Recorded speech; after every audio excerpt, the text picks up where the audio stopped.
इस कार्यक्रम के प्रायोजक हैं कृषि एवं किसान कल्याण मंत्रालय, भारत सरकार। किसानों के चेहरे पर खुशहाली, हर खेत को मिल रहा है पानी। ये है न्यू इंडिया की कहानी। फसलों की भरपूर पैदावार के लिए बीज और खाद के साथ साथ जल एक महत्वपूर्ण कारक है। पानी की बचत न केवल मिट्टी के स्वास्थ्य में सुधार करती है, बल्कि उत्पादकता बढ़ाने और पर्यावरणीय लाभ प्रदान करने में भी मदद करती है। इसके अलावा पानी की उतनी ही मात्रा से लंबे समय तक सिंचाई तथा विस्तारित क्षेत्र में सिंचाई करने में भी मदद मिलती है। इसे ध्यान में रखते हुए माननीय प्रधानमंत्री श्री नरेंद्र मोदी जी के दूरदर्शी नेतृत्व में कृषि एवं किसान कल्याण मंत्रालय ने साल 2015-16 में पर ड्रॉप मोर क्रॉप यानी प्रति बूंद अधिक फसल योजना लागू की थी। सिंचाई में भी साइंटिफिक और टेक्नोलॉजिकल अप्रोच लगातार उसमें सुधार हो रहा है, उसको अपनाया जा रहा है। पर ड्रॉप मोर क्रॉप, इस मंत्र की भावना पर काम करते हुए माइक्रो इरिगेशन पर फोकस किया गया। ड्रिप या स्प्रिंकलर इरिगेशन को प्रमोट किया गया। सूक्ष्म सिंचाई के माध्यम से उपलब्ध जल संसाधनों के उपयोग को इष्टतम किया जा रहा है। इसका उपयोग सटीक सिंचाई और बेहतर ऑन फार्म जल प्रबंधन प्रथाओं को बढ़ावा देने के लिए भी किया जा रहा है। सूक्ष्म सिंचाई का ये तरीका भंडारित जल के संरक्षण और प्रबंधन में भी मददगार है। सूक्ष्म सिंचाई को दो तरीकों से अपनाया जाता है। पहला, ड्रिप इरिगेशन। इस तकनीक में पानी को पौधों की जड़ों पर बूंद बूंद करके पहुंचाया जाता है। इस कार्य के लिए पाइप, नलियां तथा एमीटर का नेटवर्क लगाना पड़ता है। इसे टपक सिंचाई या बूंद बूंद सिंचाई भी कहते हैं। दूसरा तरीका है स्प्रिंकलर इरिगेशन। इस तकनीक में दबाव के तहत पानी का छिड़काव किया जाता है और बारिश के रूप में पाइपों के नेटवर्क से जुड़े नोजल सेट के माध्यम से पौधों पर बरसाया जाता है। योजना के मूल्यांकन से पता चला है कि माइक्रो इरिगेशन से जल उपयोग दक्षता में लगभग 30 से 70% तक सुधार हुआ है। विभिन्न फसलों की उत्पादकता में 9 से 60% तक की वृद्धि हुई है तथा गुणवत्ता भी बढ़ी है। किसानों की आय में 10 से 69% तक की बढ़ोतरी हुई है। पंपिंग में विद्युत ऊर्जा और डीजल की बचत हो रही है। साथ ही इससे ग्रामीण क्षेत्र में रोजगार के अवसर भी उत्पन्न होते हैं। पर ड्रॉप मोर क्रॉप यानी प्रति बूंद अधिक फसल के तहत ड्रिप और स्प्रिंकलर सिस्टम के लिए सरकार छोटे और सीमांत किसानों को 55% और अन्य किसानों के लिए 45% की सहायता प्रदान करती है। इसके अलावा कुछ राज्य सूक्ष्म सिंचाई को प्रोत्साहित करने के लिए किसानों को अतिरिक्त सब्सिडी भी प्रदान करती है। इसे लगाने के लिए एक लाभार्थी को अधिकतम 5 हेक्टेयर क्षेत्र में सूक्ष्म सिंचाई हेतु सहायता मिलती है। 2015-16 से अब तक प्रति बूंद अधिक फसल यानी पीडीएमसी योजना के माध्यम से सूक्ष्म सिंचाई के तहत लगभग 78 लाख हेक्टेयर क्षेत्र को कवर किया गया है, जो कि पीडीएमसी से पूर्व 8 वर्षों में कवर किए गए क्षेत्र से लगभग 81% अधिक है। इसके अलावा सूक्ष्म सिंचाई के कवरेज के विस्तार के लिए राज्यों को संसाधन जुटाने और किसानों को सूक्ष्म सिंचाई प्रणाली स्थापित करने में मदद के लिए साल 2017-18 के केंद्रीय बजट में नाबार्ड के साथ मिलकर 5,000 करोड़ रुपए की सूक्ष्म सिंचाई कोष यानी MIF बनाया गया है। पर ड्रॉप मोर क्रॉप योजना का लाभ पाने हेतु अपने नजदीकी कृषि एवं उद्यान विकास के कार्यालय से संपर्क करें। माननीय प्रधानमंत्री श्री नरेंद्र मोदी जी के मार्गदर्शन में देश का किसान अब आत्मनिर्भर होकर खुशहाली की ओर अग्रसर है। देश अब संकल्प से सिद्धि की ओर बढ़ चला है।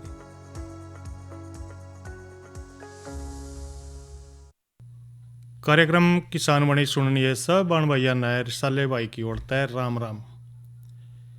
कार्यक्रम किसान वाणी और भाइयों, कार्यक्रम किसान वाणी में आप जानो हो कि हमारा हर रोज की तरह जो है ना पहला काम हुआ है प्रश्न पूछना, और आज भी हम इसी कड़ी में आपसे पहला पूछेंगे प्रश्न, उसके बाद करेंगे चर्चा। और हमारा भाइयों जो है ना आज का जो प्रश्न है वो है कि भाई स्वर्ण क्रांति का संबंध किस फसल से है। फिर सुने भाई, स्वर्ण क्रांति का संबंध किस फसल से है। भाई आप ना इसका जवाब जो है ना हमारा जो स्टूडियो का फ़ोन नंबर है वो भी सुन ले साथ साथ। वो है हमारा 94 660 21 336। फिर सुने भाई नंबर 94 660 21 336। इस पे भाई कॉल करके जो है ना हमारे तक अपना जो है ना मैसेज भेज सको हो और भाई अपने प्रश्न का उत्तर सही सही दे सको। और रही भाई बात ईब जो है ना करेंगे चर्चा भाई राष्ट्रीय खाद्य तेल मिशन क्या है। इस बारे में देखियो कि जो खाद्य तेल है, जिस तेल को भाई हम खावा है यानी कि पाम ऑयल है, कई बार यो देखा है कि देश में भाई तेल की कमी हो जाए तो हम जो है ना दूसरे देशों तक खाद्य तेल हमने मंगवाना पड़ा है और जिसके ऊपर भाई खर्चा ज़्यादा हुआ। तो इस करके कहें कि किसान भाई ज़्यादा से ज़्यादा जो है ना जो तेल वाली फसलें हैं भाई ज़्यादा से ज़्यादा उगाए, जिस तरह तिल है, अड़सी है भाई, इस तरह के सूरजमुखी है, इस तरह के जो खाद्य तेल वाली जो फसलें हैं भाई आपने वो उगानी चाहिए। क्योंकि इससे जो है ना देखो एक तो जो अपना देश है तेल में आत्मनिर्भर हो जाएगा और भाई आत्मनिर्भर हो जाएगा तो माने जो दूसरे देशों से तेल मंगवाना नहीं पड़ेगा, तो हमारे देश का जो है ना खर्च बचेगा। तो भाई राष्ट्रीय खाद्य तेल में जो आत्मनिर्भरता खातर भाई राष्ट्रीय खाद्य तेल मिशन जो है ना पाम ऑयल है जो नामक योजना शुरू करी गई है। और भाई शुरुआत में देखा है कि इस पर लगभग जो है ना 1100 करोड़ रुपए से ज़्यादा खर्च इसमें शामिल होया। तो ये क्यों होया भाई? क्योंकि भाई इसका उद्देश्य तो आप जानो हो कि भी जो घरेलू खाद्य तेल है इसकी कीमतें हमने कम करनी है। अगर हम अपने देश में अपने खेती में इन खाद्य तेल वाली जो फसलें हैं उनको उगावेंगे तो भाई हमने जो है ना वो तेल नहीं मंगाना पड़ेगा। तो भाई इससे जो है ना जो महंगा पाम तेल है उसको हमने जो है ना कम करना है मंगाना।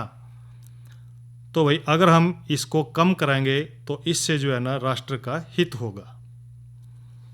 और भाई इस योजना का जो विशेष बल है ना भारत का जो हमारा उत्तर का क्षेत्र है या पूर्व के जो राज्य हैं और अंडमान निकोबार है, इस तरह के जो द्वीप समूह है उनमें होगा, उनके ऊपर जो है ना खास जोर दे रखा है। क्यों भाई? इस योजना के अंतर्गत पाम तेल जो है ना किसानों के वित्तीय सहायता और भाई जो पारिश्रमिक है प्रदान करा है। भाई देखो अगर ये बात है तो भाई इसका महत्व भी जरूरी है, क्योंकि भाई इससे जो तेल है उसके आयात पर निर्भरता जो है ना कम होगी और किसानों को तेल के विशाल बाजार से जो है ना लाभ उठाने की पूरी उम्मीद रहेगी। क्योंकि अगर भाई किसान भाई अगर इन फसलों को बोएंगे बाजार में लेकर जाएंगे तो देखो भाई उनका अच्छा पैसा मिलेगा जिससे उसकी आमदनी भी दुगनी हो सका है। तो भारत भाई विश्व में जो वनस्पति तेल है इसका सबसे बड़ा उपभोक्ता भी है और इससे जो है ना जो पाम तेल है इसका जो आयात है इसके कुल वनस्पति तेल का आयात का लगभग भाई 55% तक है। देखो भाई, और पाम तेल का जो उपयोग है भाई आप देख कई तरह के उसमें कर सको, उद्योग धंधे भी इस पर निर्भर करा है, जिस तरह के डिटर्जेंट का है, प्लास्टिक का है, सौंदर्य प्रसाधन है भाई और जैव ईंधन है। इनके उत्पादन पर भाई बड़े पैमाने पर इनका प्रयोग जो है ना करा जावा है।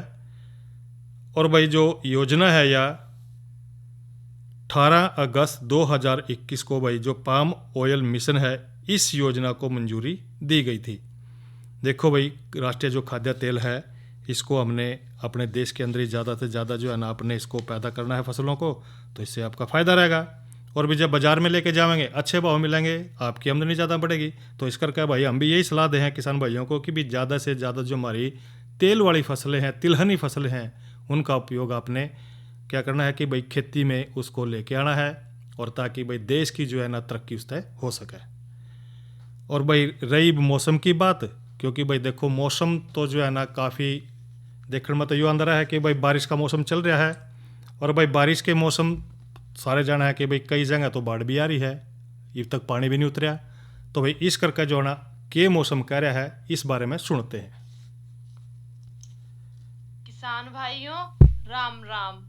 मौसम पूर्वानुमान एवं कृषि सलाह के साथ मैं हूं डॉक्टर ममता, मौसम विशेषज्ञ, चौधरी चरण सिंह, हरियाणा कृषि विश्वविद्यालय कृषि विज्ञान केंद्र कुरुक्षेत्र।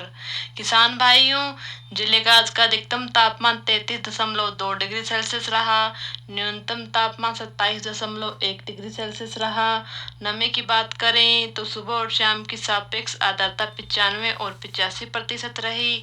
हवा की रफ्तार 13 किलोमीटर प्रति घंटा रही और बारिश की मात्रा 8.0 mm रही। अब हम बात करते हैं आने वाले मौसम के पूर्वानुमान की। किसान भाइयों, 20 जुलाई तक मौसम आम तौर पर परिवर्तनशील रहने का पूर्वानुमान लगाया जा रहा है।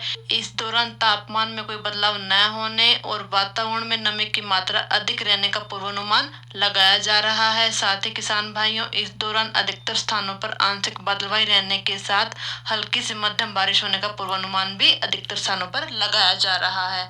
अब हम बात करते हैं मौसम पूर्वानुमान आधारित कृषि सलाह के। किसान भाइयों, जैसे कि वातावरण में नमी की मात्रा अधिक रहने, बादलवाई रहने और अधिकतर स्थानों पर हल्की से मध्यम बारिश होने के पूर्वानुमान को देखते हुए आप अपनी फसलों में सिंचाई और छिड़काव का कार्य रोक लें। धन्यवाद।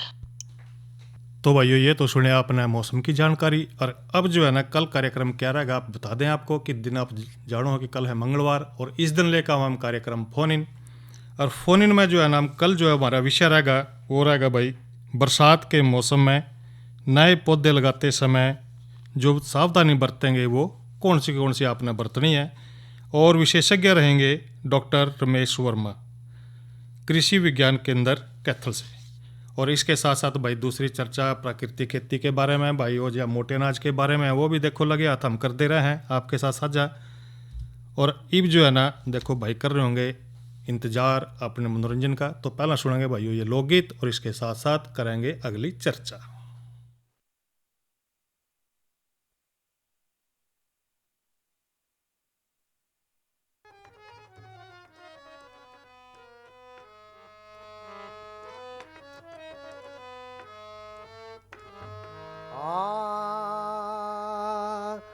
ओ माया ने अंधकार मचाया और दिया पवन ने झोला,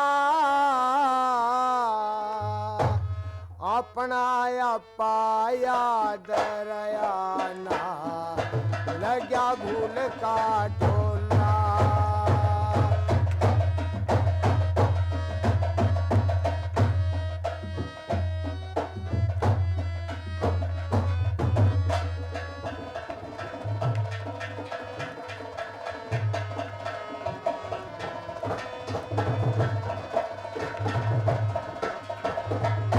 ईश्वर अंश जीव अबनासी, माया के बस आ गया,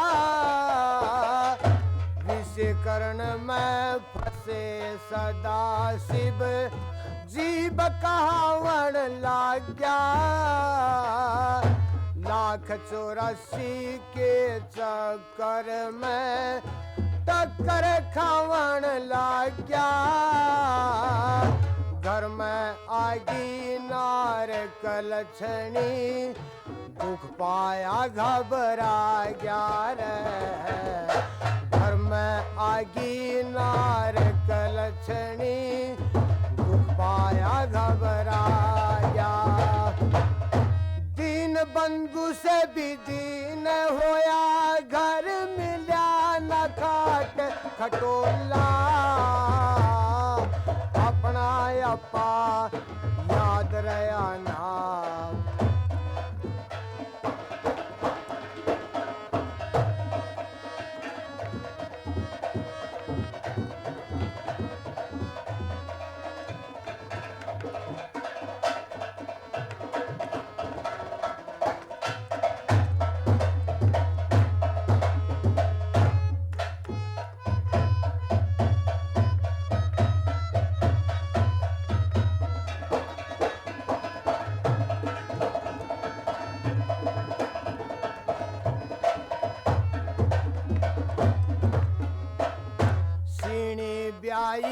बियाबान में तुरंत काल न खाई,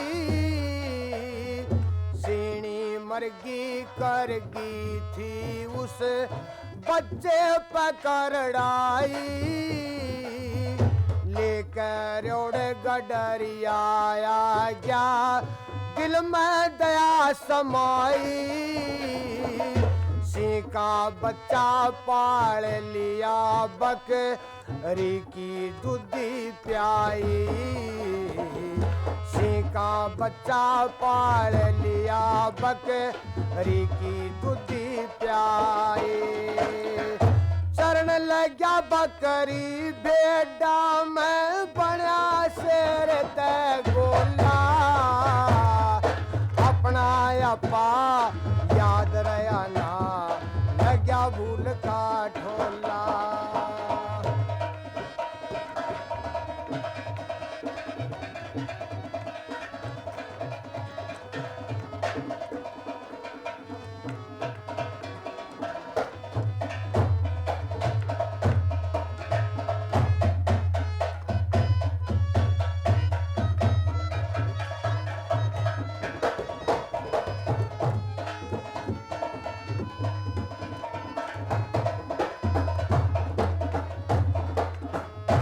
अपना रूप भूल गया वो, बेटा के संग हिल गया, चेचे तुर तुर करे गडरिया, सुन के सारी झिल गया। चरते चरते एक दिन बन में शेर दूसरा मिल गया, शेर देख के बकरी भागी, वो भी आगे चल गया रे। शेर देख के बकरी भागी, वो भी आगे चल गया। चतुर शेर हंस पड़ा देख के सिंह बकरी का टोला, अपना अपा याद रया ना, लग्या भूल का ढोला।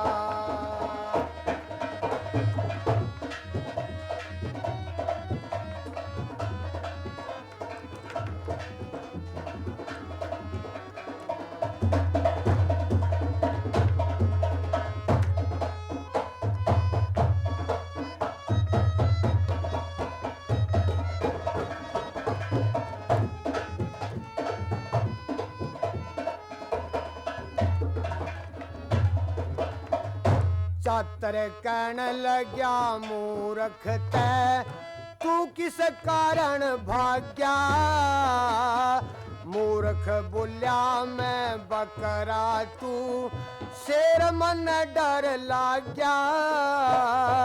चातर के समझाने तै मुँह रख का हृदय जाग्या, सोहम सोहम खड़ा दड़ू के ज्ञानी गुर के आगे, सोहम सोहम खड़ा दड़ू के ज्ञानी गुर के आगे।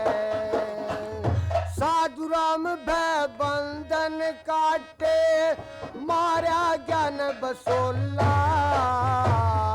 अपना अपा याद रया ना, लग्या भूल का ढोला।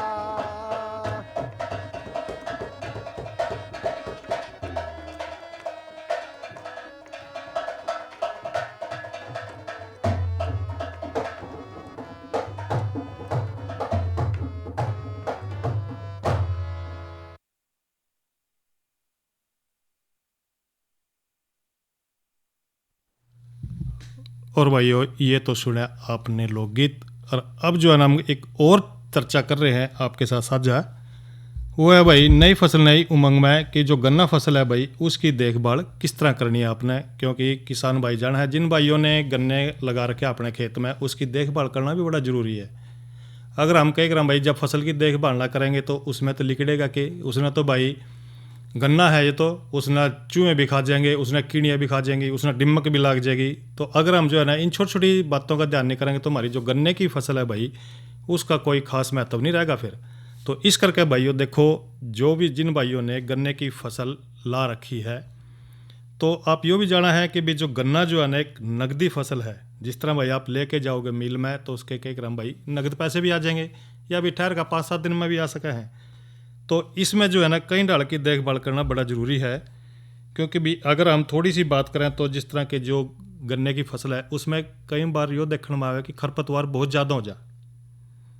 तो भाई अगर गन्ने की फसल में खरपतवार ज़्यादा हो रहा है तो इसके लिए आपने क्या करना है भाई, 1.6 किलोग्राम एट्राजीन 50 घुलनशील पाउडर भाई प्रति एकड़ 250 से 300 लीटर पानी में घोल कर बिजाई के तुरंत बाद अपना छिड़काव करना चाहिए। और भाई दवाई के छिड़काव के टाइम पर जो हमारी जो मिट्टी है ऊपरी सतह पर उचित मात्रा में भाई नमी होना बड़ा ज़रूरी है, क्योंकि बिजाई के टाइम पर भाई एट्राजीन नहीं डाल पाएंगे तो तब पहली सिंचाई के बाद भाई गुड़ाई करके दूसरी सिंचाई के बाद आपने जो खड़ी फसल है ना उसमें जो है ना एट्राजीन डालनी है। और भाई यदि आपका जो गन्ना है उसमें मोथा आ गया, जिसना डिल्ला घास भी कहते हैं, अगर यह समस्या हो रही है तो उसके उगने तो भाई 2 से लेकर 4 डी ईस्टर का 400 मिलीलीटर प्रति एकड़ की दर तक छिड़काव करना है। और भाई यदि मोथा घास दोबारा हो भी जाए तो दवाई की इसी मात्रा का फसल पर छिड़काव करना है। 2-4 डी मोथा घास को जो है ना ऊपर तक नष्ट करेगी। या भाई जो मोथा घास है जिन्हें डिल्ला का है के लिए जो है ना आपने सेम्प्रा 75% हेलोस सल्फ्यूरान मिथाइल लेनी है, 36 ग्राम प्रति एकड़ की दर तक 200 लीटर पानी में घोल करके उसको जो है ना बिजाई के 35 से 40 दिन बाद, यानी कि पहली सिंचाई के 2-3 दिन के बाद। और यदि भाई जब मोथा घास 3 से 5 पत्ती का हो तो आपने फ्लैट फैन नोजल से छिड़काव करना है। और इसके साथ साथ भी जो फसलीकरण है इस नाकनाश का भी प्रयोग न करें, क्योंकि भाई जो फसलीकरण में इस शाकनाश का प्रयोग करेंगे तो भाई देखो समस्या हो सका है। तो इसलिए भाई जो फसलीकरण में है वही शाकनाश प्रयोग में लाया जाना चाहिए जो दोनों फसलों के लिए फ़ायदेमंद हो। अगर सिंचाई की बात करें तो इसमें भाई बिजाई के 5 से 6 सप्ताह के बाद आप इसमें पहली सिंचाई करनी चाहिए। और मानसून जिस तरह की आजकल भी चल रही है, मानसून से पहला भाई 10 दिन के अंतर पर या मानसून के बाद भाई 25 दिन के अंतर पर फसल की सिंचाई करनी है। COJ 64 या भाई COS जो 84-36 किस्म से जो है ना निश्चित और आर्थिक जो सिंचाई है भाई उसकी बड़ी ज़रूरत पड़ेगी। और CO 1148 या भाई आप जिक्र करें COS 767 का, इसमें जो किस्म है सूखे को काफ़ी सहन कर सका है। और वही सिंचाई के बाद जिस तरह के मिट्टी चढ़ानी है, अगर आप उसमें मिट्टी चढ़ाओगे तो उसका भी आपने ध्यान रखना है, क्योंकि मई के महीने में आपने हल्की सी मिट्टी चढ़ा भी दी होगी। जून के महीने में मानसून शुरू होने से पहला जो है ना थोड़ी और ज़्यादा मिट्टी चढ़ानी है इसमें। और बंधाई का भी ध्यान रखना है, क्योंकि भाई आगे जो है ना जो गन्ने की फसल है जो खेत में खड़ी है उसकी आपने बंधाई भी करनी है, क्योंकि अगला जो महीना आएगा अगस्त या सितंबर के महीने में जो गन्ने गिरने से बचाने खातर आपने बंधाई जरूरी करनी है। और जो गन्ने की भाई मोटी फसल खड़ी है तो भाई फसल की कटाई बिल्कुल ज़मीन की सतह तक साथ करनी है आपने। कटाई के तुरंत बाद सिंचाई करें। और भाई कटाई कुछ ऊंची करनी चाहिए, क्योंकि कटाई के 15 दिन के बाद तक उसको साफ़ कर दें भाई। कटाई के बाद जो पत्तियां हैं उसको फैला दें या खेत से भाई हटा दें, यह भी आपने ध्यान रखना है। और इसके साथ साथ भी जो गन्ना फसल है उसमें बहुत से ऐसे कीड़े हैं जो भाई इसको नुकसान पहुँचाते रहे हैं, क्योंकि फसल उगते समय भाई बीज में जो उगी आँखों में जो है ना जो उसकी आँख है गन्ने की पोरी के ऊपर, उन्होंने कई बार देखा है कि डिम्मक खाजा है। और मोटी फसल में छोटे पौधे और परोरी जिस तरह के अपना पोरी का है पूरी तरह से सूख जाए, ये इसका ध्यान रखना आपने। और कनसुए अगर लग गया भाई उसका आक्रमण हो गया पौधे पर तो उसकी गोब सूख जाएगी, इस बात का ध्यान रखना कि आपका भाई कनसुए ना आक्रमण कर रखा है। और इसके साथ साथ भी आपने कई बातों का ध्यान रखना भाई, जिस तरह के कनसुए का तो है ही, इसमें सफ़ेद मक्खी सेम वाली मोटी फसल जिस तरह की अगस्त में लग जाए और जुलाई से लेकर भाई अक्टूबर तक ज़्यादा मात्रा में जो है ना कई बार देखा है जो पायरिल्ला है जिन्हें घोड़ा कह दें वो भी लग जाए, इसका भी आपने ध्यान रखना है। और डिम्मक है भाई, क्योंकि डिम्मक भी गन्ने के अंदर लग जाए है। और इस कीट के जो है ना क्योंकि वो मटमैले रंग का हुआ और पंख इसको अंदर भी प्रौढ़ और बच्चे जो है मिट्टी की सुरंग में जिसने बम्बी कहते हैं उसमें रवा है। बिजाई के तुरंत बाद ही भाई जो डिम्मक है बीज की आँख या फिर सिरे हैं उसको खोखला कर दे है। इसके जब फुटाव हो जाए भाई गन्ने की जड़ों को या पौधों को भाई ज़मीन के अंदर के भाग को भाई खांदी रहे हैं, या जिससे कि जो गन्ना है और जो हमने पूरी दाब रखी है खेत में उसको वो खा जाएगी और वो सूख जाएगा पौधा। इसी तरह भाई सफ़ेद लट है, इसका आक्रमण भी रेतीली ज़मीन में भाई जुलाई से अक्टूबर तक रहा है। मानसून की जब पहली बरसात के होने पर जो है ना इस कीट के जो प्रोड़ हैं वो ज़मीन से निकल कर खेतों के आसपास वो जिस तरह के बेर है, जामुन है, नीम है, इनके पेड़ों पर जाकर वो बैठ जाए। इस बात का भी आपने ध्यान रखना है। और इसी तरह भाई तराई बेधक भी है। इसकी सुंडी के शरीर पर लगभग जो है ना 5 धारियों है। फसल की प्रारंभिक अवस्था तक भाई पहली और दूसरी पीढ़ी से जो ग्रसित हो गए हैं पौधे उनको भी यह पूरी सिखा देगी। और इसी तरह भाई जिस तरह की अब जुलाई का महीना चल रहा है इसमें भी कई ढाल की बीमारी आ जाए, जिस तरह के पायरिल्ला लग जाए। और इस टाइम जो है ना ये पूरा महामारी का रूप धारण कर ले है। इस टाइम पर अपना खास तौर पर इस कीट के अंडे, बच्चे, प्रोड़ या परजीवी है उसके खेत में हो तो उसका भी ध्यान देना अपने। अंडे के परजीवी पायरिल्ला के अंडों के अंदर ही भाई पड़ दे रहे हैं, जिसकी वजह से जो पायरिल्ला है इसके अंडा का जो रंग है वो दूधिया ते भाई बदल कर भूरा हो जाएगा, गुलाबी हो जाएगा, मटमैला या फिर भाई काला हो जाए। और यदि भाई कई बार ये भी देखा है कि जो पायरिल्ला है इसके बच्चे और प्रोड़ जो है ना इनके शरीर पर या फिर गन्ने के जो पत्ते पर चिपक भाई सफ़ेद जो भूरे हो गए हैं, धब्बे पड़ गए हैं पत्ते पर, इसकी अब छान रहा है। और यदि कोई कारणवश परजीवी न प्राप्त हो, आपने ध्यान रखना है कि पायरिल्ला से ग्रसित अगर गन्ना फसल में इनकी संख्या बढ़ रही है और फसलों पर भी इकट्ठा हो रहा परजीवी हो, गन्ना फसल में छोड़ना चाहिए। क्योंकि जो परजीवी जो है ना आपने बायोलॉजिकल एक कंट्रोल लेबोरेटरी है उसमें पड़े जावा, वहाँ से अपना जो परजीवी लेना है ताकि जो पायरिल्ला वगैरह है इसको ये ख़त्म कर दे है।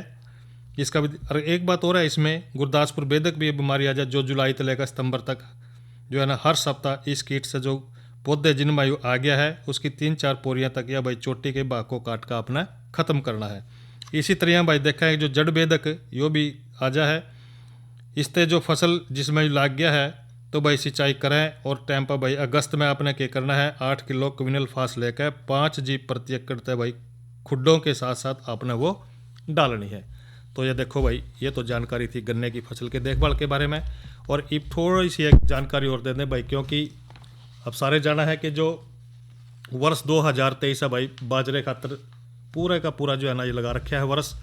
और संयुक्त राष्ट्र ने भाई जो है ना यू साल 2023 को सीरियन यानी कि भाई मोटे अनाज को अंतर्राष्ट्रीय वर्ष घोषित कर रखा है। इसके बाद जिस तरह के दुनिया भर में जो मोटे अनाज है उनकी खेती और भाई इसके सेवन पर काफ़ी जोर दे रखा है।